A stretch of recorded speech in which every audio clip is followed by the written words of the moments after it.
feel. While evil changes the reasons for war, we change the way we fight.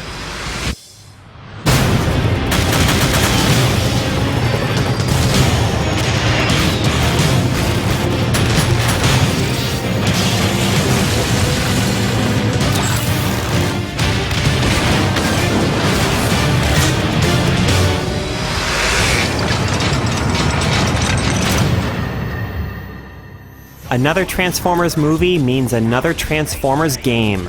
To many longtime fans, Optimus Prime, Bumblebee, and the other robots in disguise are something special, and hope endures that someday we'll get a Transformers game that captures the magic of the license. Unfortunately, Dark of the Moon is not that game. The action here isn't bad, but it also isn't anything special. There aren't any surprises or standout moments. The campaign is over quickly, and the shallow multiplayer isn't likely to keep you coming back for very long. Dark of the Moon serves as a prologue to the upcoming film of the same name. There's a story here about the evil Decepticons desperately looking for something, but the game never makes it clear why we should care about the outcome, so it's hard to feel invested in what happens. And because you play as both Autobots and Decepticons, you're not rooting for either side to prevail. The ending is underwhelming. Nothing is resolved and there are no clear winners or losers, only the setup of a situation that will play out at Cineplexes later this summer. The visuals don't create a sense of global conflict either.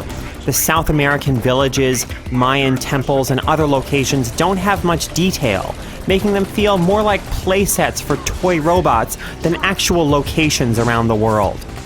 The sounds do a better job of bringing the conflict to life. The various guns and other weapons you use throughout the game sound powerful, and Peter Cullen, the longtime voice of Optimus Prime, sounds as authoritative and benevolent as ever.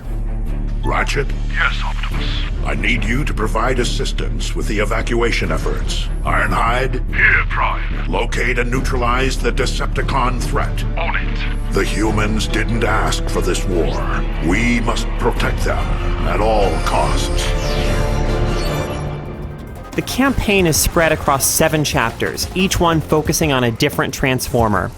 You spend most of your time walking or rolling your way through levels, blasting generic robots of the opposing faction. When in robot form, you have a few different weapons and abilities available, and those different abilities lend the action a bit of variety.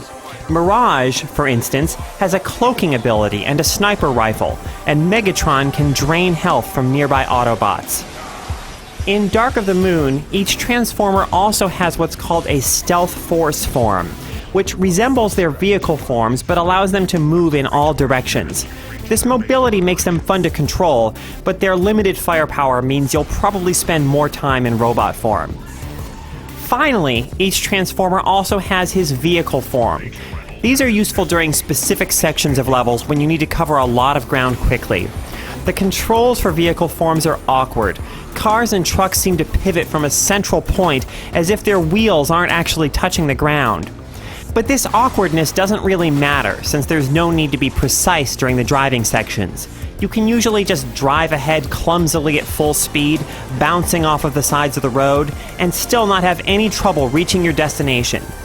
These sections are a pleasant break from the third-person shooting that makes up most of the game, but the strange controls and physics also make them one of the game's biggest disappointments.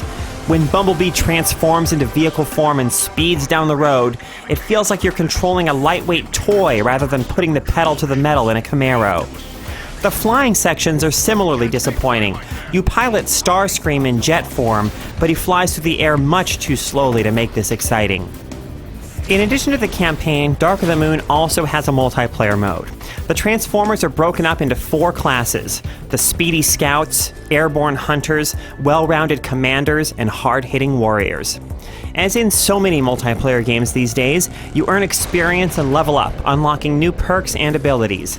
Battles tend to be chaotic, with lots of players shooting and clobbering each other at close quarters, which is good for some quick and shallow rock'em sock'em robots fun, but it lacks the depth to keep you coming back for long. You level up very quickly and can earn every ability for every class in a handful of hours. With shallow action, just 3 basic modes of play and 5 maps, this multiplayer quickly loses its appeal. The same can be said of the entire game. The 7-chapter campaign is over quickly and leaves you feeling like nothing has been resolved. It's more of a commercial for the upcoming film than a story in its own right. Walking through levels blasting robots offers some satisfaction, but it doesn't have the memorable or thrilling moments to make it stand out, and it certainly doesn't capture the Transformers magic that fans of the robots in disguise are hoping for. They say that Transformers offer more than meets the eye, but with Dark of the Moon, what you see is exactly what you get.